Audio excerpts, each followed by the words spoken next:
রাত পেরোলেই বাংলাদেশের স্বপ্ন পূরণ। পদ্মা সেতুতে উঠছে সবশেষ স্প্যান। ৪১টি স্প্যানে দাঁড়াবে ৬.15 কিলোমিটারের পুরো সেতু।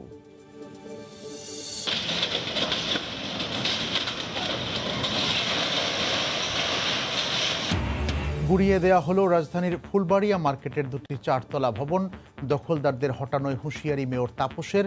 দোকান অবৈধ নয়, আবারও বললেন সাবেক মেয়র। সমাজকে এগিয়ে নিতে নারীদের পিছিয়ে থাকলে চলবে না। বেগম রোকেয়া দিবসের অনুষ্ঠানে প্রধানমন্ত্রী বললেন, দেশকে সুবিচারের ধারায় ফেরাতে চায় সরকার।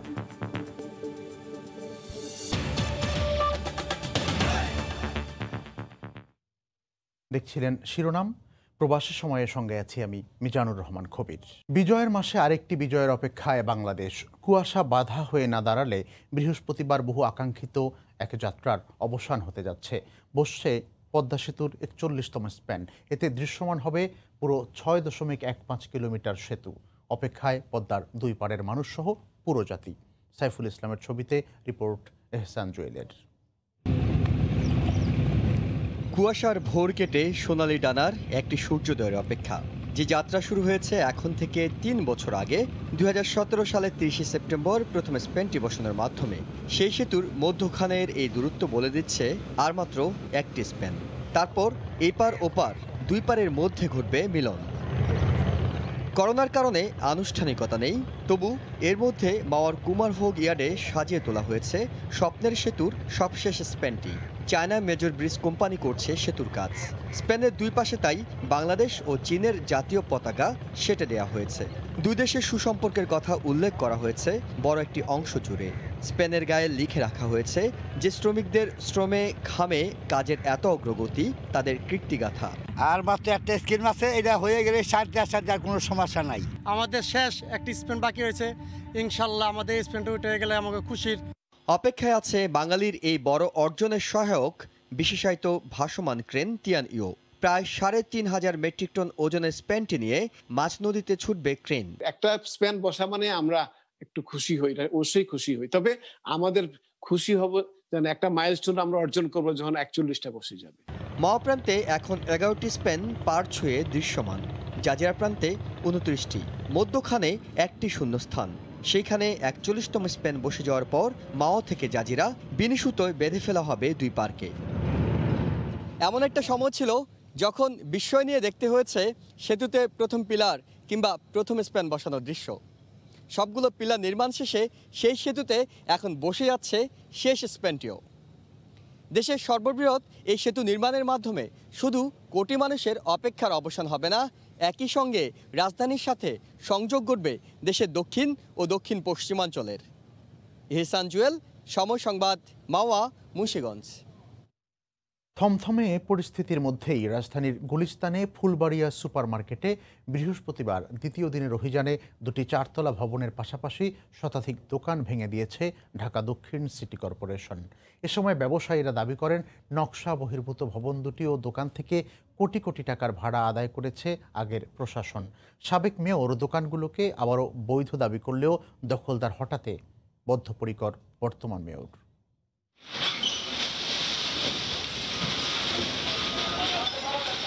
অবৈধ স্থাপনা উচ্ছেদের দ্বিতীয় দিন শুরুতে কড়া নিরাপত্তার মধ্যে দিয়ে গুড়িয়ে দেওয়া হয় রাজধানীর গুলিস্তানের ফুলবাড়িয়া সুপার মার্কেট ২-এর বাইরের অংশে থাকা দুটি চারতলা ভবন, যেখানে দুটিই ছিল নকশা বহির্ভূত। ব্যবসায়ীদের দাবি, ভবন দুটি থেকে কোটি কোটি টাকা ভাড়া আদায় করেছে আগের নগর প্রশাসন। মার্কেটের পার্কিং, টয়লেট কিংবা লিফটের জন্য বরাদ্দ রাখা জায়গাতেও অনিয়ম করে বসানো হয়েছিল অসংখ্য দোকান, যা এদিন হাতুড়ি দিয়ে গুড়িয়ে দেয় অভিযানকারীরা। সিটি কর্পোরেশনের তথ্য বলছে, ফুলবাড়িয়া সুপার মার্কেটের এ ব্লকের ৩০৮টি, বি ব্লকের ২৯২টি ও সি ব্লকের ৩১১টি নকশা বহির্ভূত দোকান থেকে গত ৮ বছরে শুধু ভাড়া বাবদই আদায় করা হয়েছে প্রায় ৪.৫ কোটি টাকা। তাই মূল অপরাধীদের খুঁজে বের করার দাবি জানান ক্ষুব্ধ দোকান মালিকরা।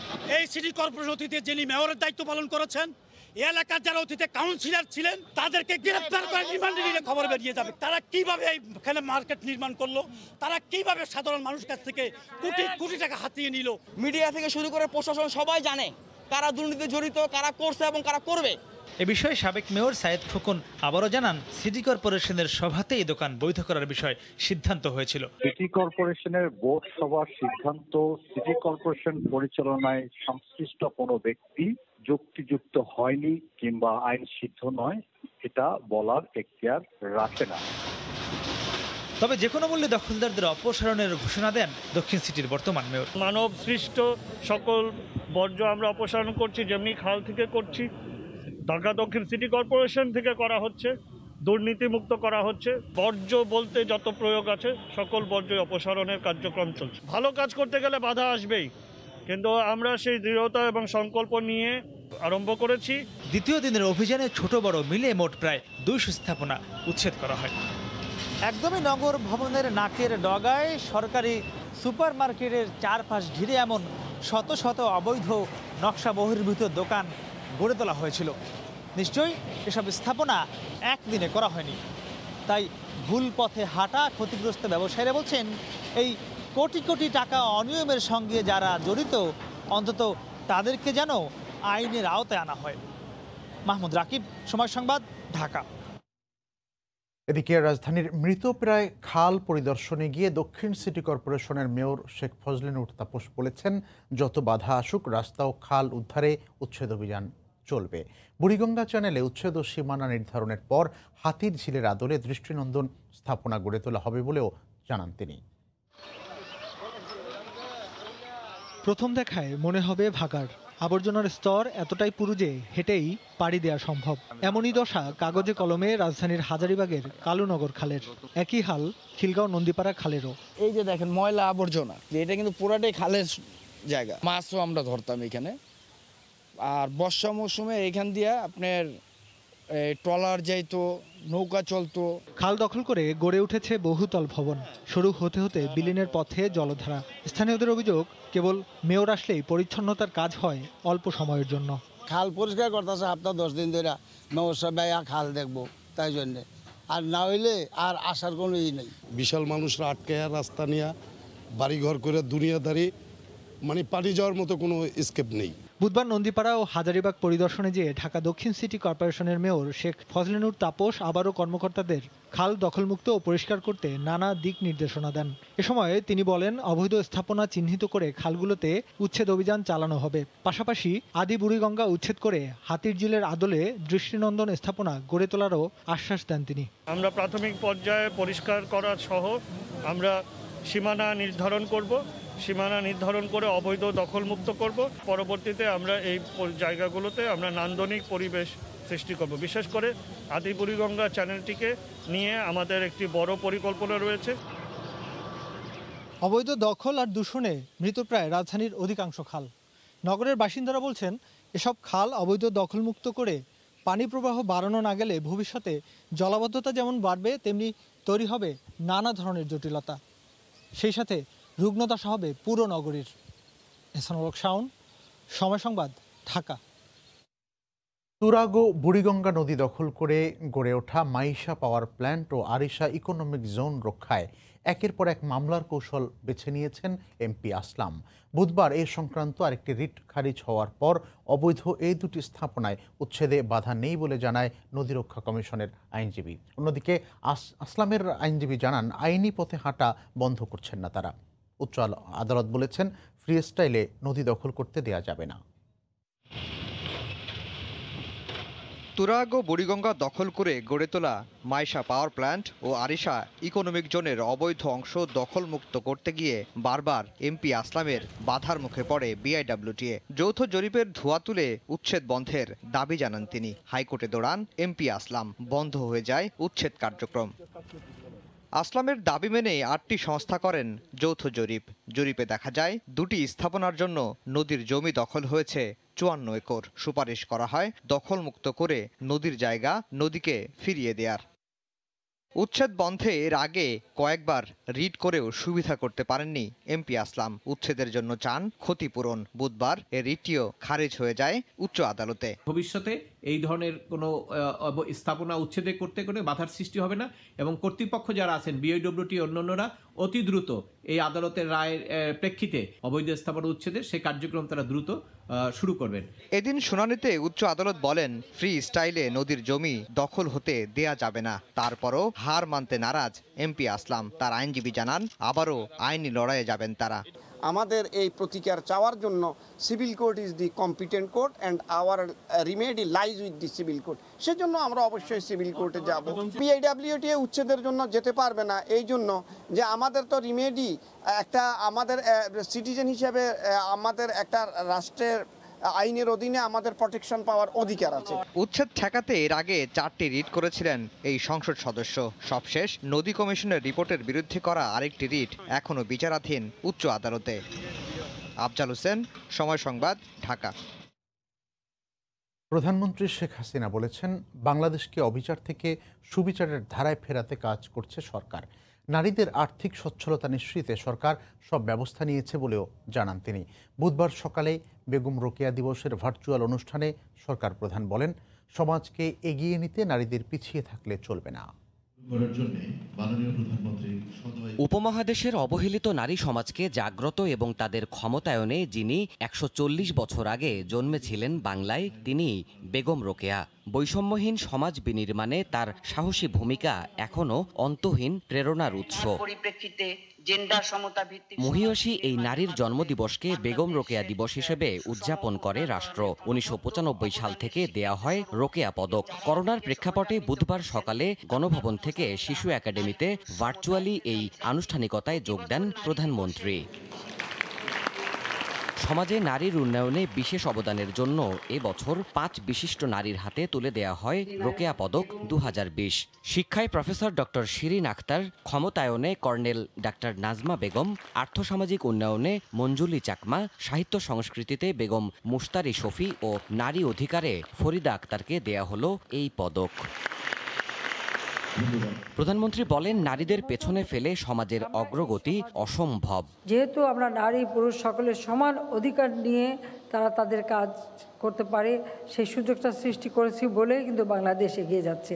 নির্যাতিতাদের বিচার চাওয়ার অধিকারহীনতার ইতিহাস তুলে ধরে শেখ হাসিনা বলেন নারী পুরুষের সমতায় মিলবে কাঙ্ক্ষিত অর্জন। মেয়েরা নিজেরা দায়ী না, কিন্তু তারা নির্যাতিত হয়েছে বলে তারা বাবা মা ভাই বোন সবাই মানুষের কাছে হেয় প্রতিপন্ন হতো। এই যে একটা অবিচারের ধারা বাংলাদেশে অব্যাহত ছিল, সেখান থেকে বাংলাদেশকে একটা সুবিচারের দিকে নিয়ে আসা এবং মানুষকে সহযোগিতা করা, এটাই আমাদের কাজ। মহান মুক্তিযুদ্ধের মতো নারী পুরুষের সমান অংশগ্রহণে প্রতিটি সূচকেই দেশের নতুন বিজয় আসবে বলেও দৃঢ় প্রত্যয় ব্যক্ত করেন সরকার প্রধান। এই বিজয়ের পতাকা সমুন্নত থাকবে। দেবাশিস রায়, সময় সংবাদ, ঢাকা। এদিকে বঙ্গবন্ধুর ভাস্কর্য ভাঙার প্রতিবাদে নানা কর্মসূচিতে বুধবারও রাজধানীতে সোচ্চার ছিল বিভিন্ন পেশাজীবী সংগঠন। এ সময় তারা নৈরাজ্যকারীদের বিচারের সম্মুখীন করারও দাবি জানান। কুষ্টিয়ায় জাতির জনকের ভাস্কর্য ভাঙচুর ও রাজধানীর ধুলাইপাড়ে ভাস্কর্য স্থাপনের বিরোধিতার প্রতিবাদে রাজধানীর বিভিন্ন জায়গায় প্রতিবাদ কর্মসূচি পালন করেছে পেশাজীবী সংগঠনগুলো। বুধবার সকালে মানিক মিয়া এভিনিউতে মানববন্ধন করে বঙ্গবন্ধু কৃষিবিদ পরিষদ। মানববন্ধনে সংগঠনটির নেতারা ঐক্যবদ্ধভাবে মৌলবাদী শক্তিকে রুখে দাঁড়ার আহ্বান জানান। আমরা রাজপথে নেমে এদেরকে প্রতিহত করব। একই দিন দুপুরে সুপ্রিম কোর্টের সামনে মানববন্ধন করে বঙ্গবন্ধু আওয়ামী আইনজীবী পরিষদ। এছাড়া জাতীয় প্রেস ক্লাবে মানববন্ধন ও সমাবেশ করেন সাংবাদিকরা। তারা ভাস্কর্য ভাঙায় জড়িত ও নৈরাজ্যকারীদের বিচারের সম্মুখীন করার দাবি জানান। কিন্তু হঠাৎ করে বঙ্গবন্ধুর ভাস্কর্যকে কেন টার্গেট নিশানা করা হলো?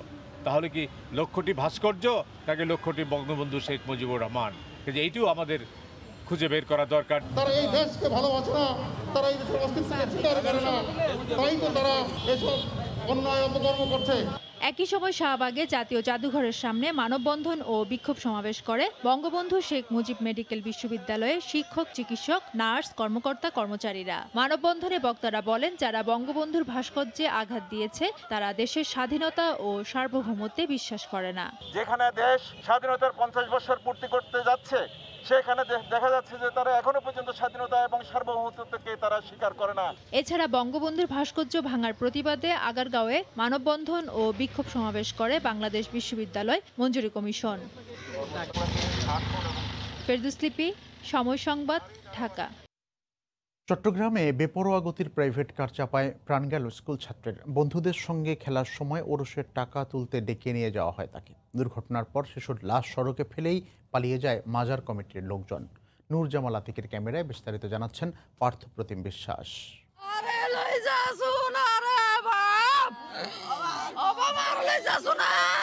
ছেলেকে হারিয়ে এভাবে আহাজারি করছিলেন মা পারুল আক্তার। শুধু মা নয়, সন্তান হারানোর বেদনায় শোকে স্তব্ধ আত্মীয় স্বজন ও পুরো এলাকাবাসী।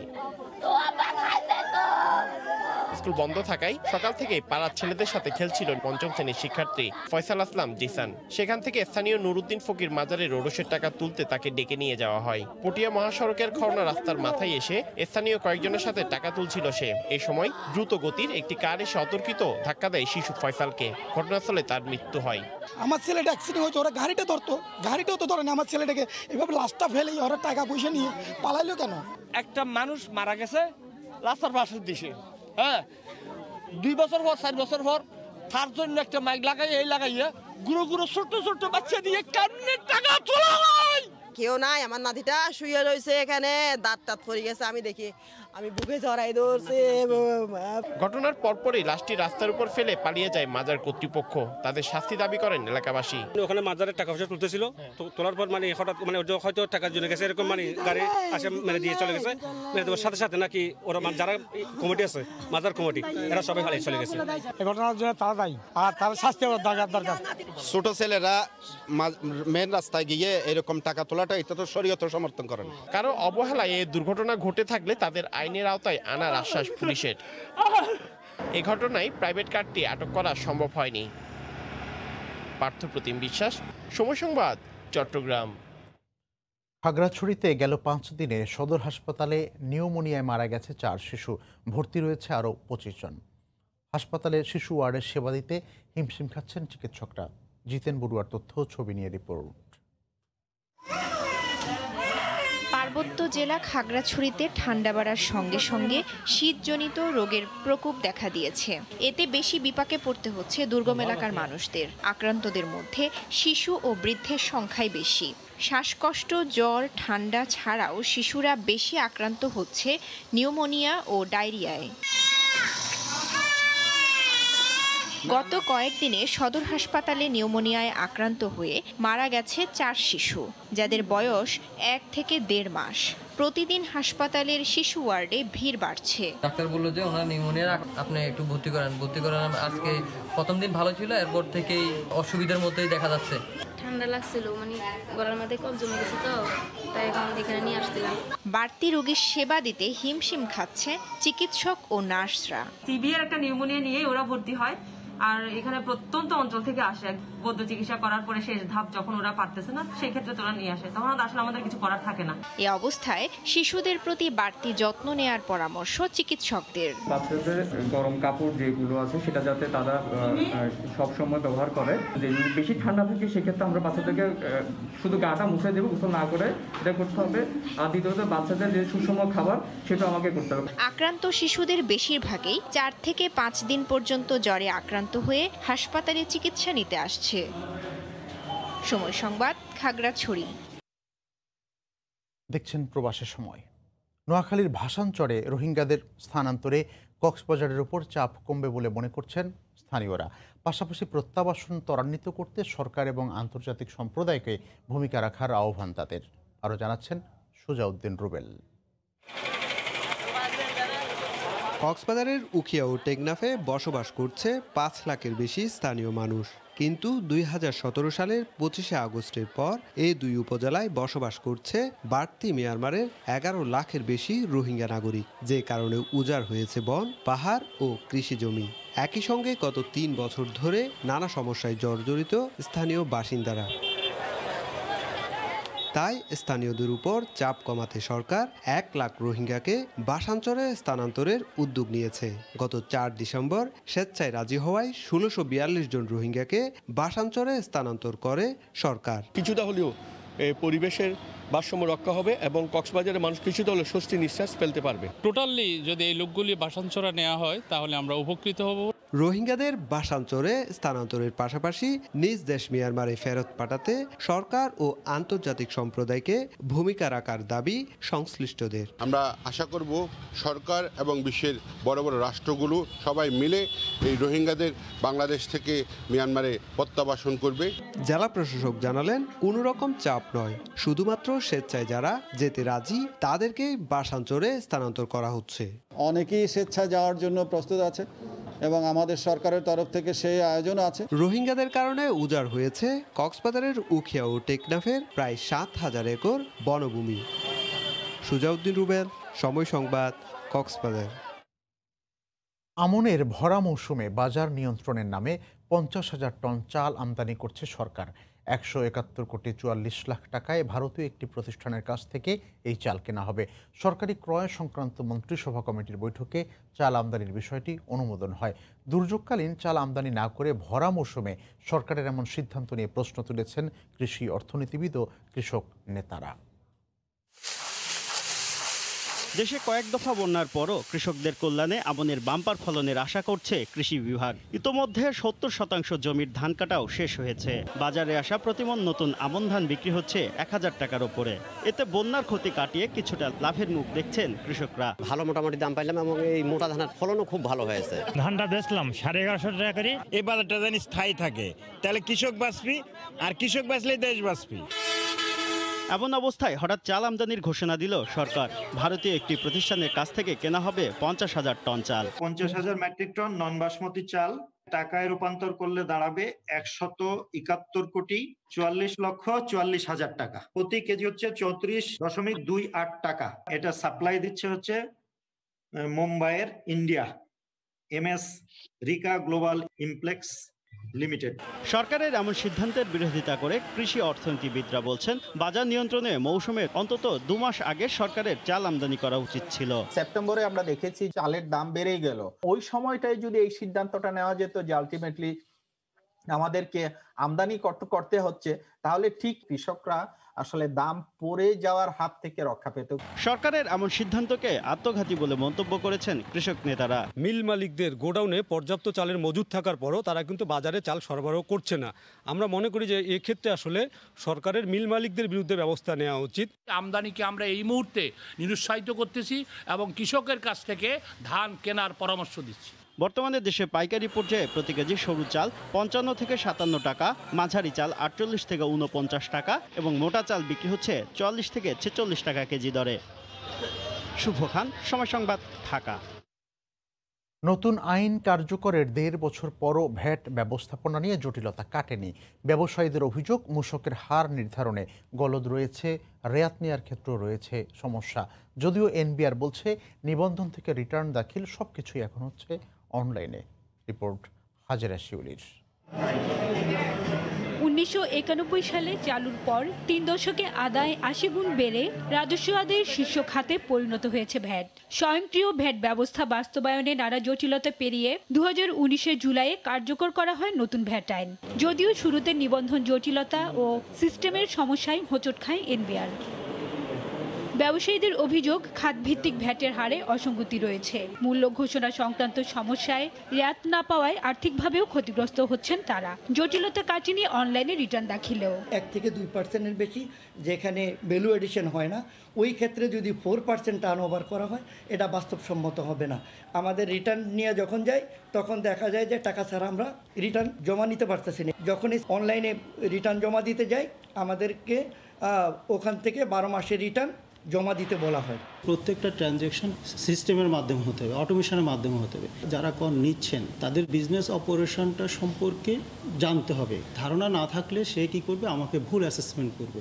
বিশেষজ্ঞদের মতে ভ্যাট আইনে কিছু ত্রুটি থাকায় অনলাইন সিস্টেমটি অসম্পূর্ণ রয়ে গেছে। পূর্ণাঙ্গ অটোমেশন না হওয়ায় ভ্যাট ফাঁকিও কমছে না। আইনের মধ্যে কিছু প্রতিবন্ধকতা তৈরি হয়েছে যেগুলি আসলে সিস্টেম বেস না, অর্থাৎ সিস্টেম বেস এবং সিস্টেমের বাইরে, এই দুইটাকে সমন্বয় করে করার চেষ্টা করা হয়েছে এবং এই পদ্ধতিতে গিয়ে কিন্তু করদাতারা হয়রানির সম্মুখীন হচ্ছেন।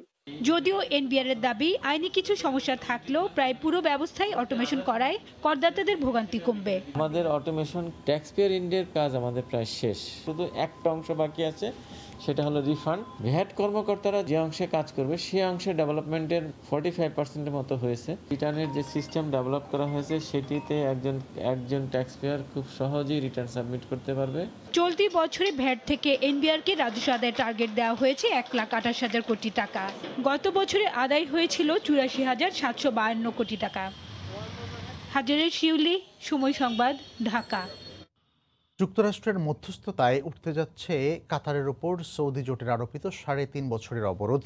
এতে স্বস্তি প্রকাশ করেছেন স্থানীয় সহপ্রবাসী বাংলাদেশিরা। কাতার প্রতিনিধি আনোয়ার হোসেন মামুনের তথ্য ছবি নিয়ে রিপোর্ট। সন্ত্রাসবাদে সমর্থন ও অর্থায়নের অভিযোগ এনে 2017 সালের 5 জুন কাতারের সঙ্গে জল, স্থল, আকাশপথে যোগাযোগ বিচ্ছিন্ন করে সৌদি জোট। এ অভিযোগ বরাবরই অস্বীকার করে আসছে কাতার। সম্প্রতি যুক্তরাষ্ট্রের মধ্যস্থতায় অবরোধ প্রত্যাহারের জোর চেষ্টা চলছে। দেশ দুটির সম্পর্ক স্বাভাবিক হওয়ার খবরে স্বস্তি জানিয়েছেন প্রবাসী বাংলাদেশিরা। সৌদি জোটের যে অবরোধ ছিল কাতারের বিরুদ্ধে আমেরিকার সহযোগিতায় তার অবসান ঘটতে যাচ্ছে। অবরোধ মীমাংসা হয়ে গেলে আমাদের কাতার প্রবাসীদের জন্য অনেক ভালো হবে। মুসলিম দেশ দুটির মধ্যে ভ্রাতৃত্বের বন্ধন ফিরে আসবে বলে আশা করছেন কমিউনিটির নেতারা। আমরা চাই অচিরেই মধ্যপ্রাচ্যের এই সংকট কাটিয়ে মধ্যপ্রাচ্যের প্রত্যেকটা দেশ একতাবদ্ধ হবে, তাদের কর্মপরিকল্পনা নিয়ে তারা এগিয়ে যাবেন। সন্ত্রাসবাদে সমর্থনের অভিযোগ এনে কাতারের সঙ্গে সৌদি আরব, সংযুক্ত আরব আমিরাত, বাহরাইন, মিশর তাদের কূটনৈতিক সম্পর্ক ছিন্ন করলেও এটিকে অন্যায় অবরোধ আখ্যা দিয়ে নিজেদের আকাশসীমা খুলে দেয় ইরান। সময় সংবাদ, কাতার। আনুষ্ঠানিকভাবে স্টেডিয়াম নির্মাণ কাজ শুরু না হলেও নবরূপে সাজছে রাজধানীর অদূরে নির্মাণাধীন শেখ হাসিনা স্টেডিয়াম। 2টি উইকেট পুরোপুরি প্রস্তুত, শুরু হয়েছে আউটফিল্ডের কাজ। এদিকে প্রস্তাবিত একাডেমি মাঠে শুধু দিনেই নয়, রাতেও থাকবে অনুশীলনের ব্যবস্থা, জানিয়েছেন বিসিবির গ্রাউন্ডস কমিটির ম্যানেজার আব্দুল বাতেন। মিজানুর রহমান মিন্টুর তোলা ছবিতে রিপোর্ট মাহবুব রিমনের। স্টিম রোলারে শুধু পিচই নয়, তৈরি হচ্ছে স্বপ্ন। মিটে গেছে জমির মালিকানা নিয়ে দ্বন্দ্ব, চূড়ান্ত প্রায় কনসালটেন্ট নিয়োগ প্রতিষ্ঠানও। আনুষ্ঠানিক অপেক্ষায় নির্মাণ কাজ শুরুর। এ কর্মযজ্ঞ বাংলাদেশের সবচাইতে বেশি ধারণ ক্ষমতা সম্পন্ন আর দৃষ্টিনন্দন শেখ হাসিনা স্টেডিয়ামকে ঘিরে। তবে করোনায় সারা বিশ্বের মতন বাধাপ্রাপ্ত হয়েছে এই স্টেডিয়াম নির্মাণ পরিকল্পনার সূচনাতেও। ফলে কাজ পিছিয়েছে মাস 6 মতন। মাঠে ক্রিকেট ফেরাতে তাই ভিন্ন পরিকল্পনা বিসিবির। বানানো হয়েছে 2টি উইকেট। স্টেডিয়াম তৈরির আগেই তাই ক্রিকেট ফিরছে শেখ হাসিনা স্টেডিয়ামে। টোটাল জায়গা হয়েছে সেখানে 37.5 একর। আমরা বাউন্ডারিটা কমপ্লিট করেছি। আপনি জানেন যে আর যে সামগ্রিক যে কাজগুলো, ওই কাজগুলো এগুচ্ছে। যেহেতু পূর্বাচল মাঠটি খালি এবং খুব একটা ভালো একটা অবস্থানে আছে, মাঠটার খোলা জায়গায় পরিষ্কার করে আমরা নতুন করে 2টি টার্ফ উইকেট আমরা বানিয়েছি এবং কাজ প্রায় 80 থেকে 90 ভাগ সম্পন্ন হয়েছে। আশা করছি আগামী জানুয়ারিতে 2021 জানুয়ারিতে আমরা যেমন 2nd division, 3rd division, women's league আমরা শুরু করতে পারবো। স্টেডিয়াম তৈরির পরিকল্পনাতেও কিছুটা পরিবর্তন এনেছে বিসিবি। বাড়ানো হচ্ছে সুযোগ সুবিধা। প্রস্তাবিত একাডেমি মাঠে অনুশীলনের সুযোগ মিলছে রাতেও। মূল একটা তো মাঠ থাকবেই, যেটাতে চারিদিকে গ্যালারি থাকবে। সেটা ছাড়াও আমাদের একটা একাডেমি মাঠ থাকবে, যেটা প্র্যাকটিস খেলাগুলো হবে এবং আমরা সেখানে সর্বোচ্চ সংখ্যক প্র্যাকটিস উইকেটগুলি আমরা দিব। সাইড উইকেট এবং সেন্টার উইকেট থাকবে এবং দিনে রাতে সবসময় যাতে প্র্যাকটিস হয় সেই ব্যবস্থাটা আমরা করব। সবকিছু অনুকূলে থাকলে 2023 সালের মধ্যেই শেখ হাসিনা স্টেডিয়ামকে আন্তর্জাতিক ক্রিকেটের জন্য প্রস্তুত করতে চায় বিসিবি, যার ধারণ ক্ষমতা হবে 50 থেকে 70 হাজার। মাহবুব রিমন, সময় সংবাদ, ঢাকা। এ পর্যায়ে শীর্ষ সংবাদ জানিয়ে দিচ্ছি আরেকবার। রাত পেরোলেই বাংলাদেশের স্বপ্ন পূরণ। পদ্মা সেতুতে উঠছে সবশেষ স্প্যান। 41 স্প্যানে দাঁড়াবে 6.15 কিলোমিটারের পুরো সেতু।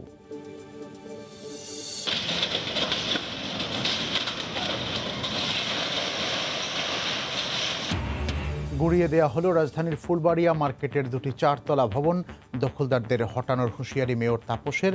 দোকান অবৈধ নয়, আবারও বললেন সাবেক মেয়র। এই ছিল প্রবাসের সময়ে। সঙ্গে থাকুন সময়।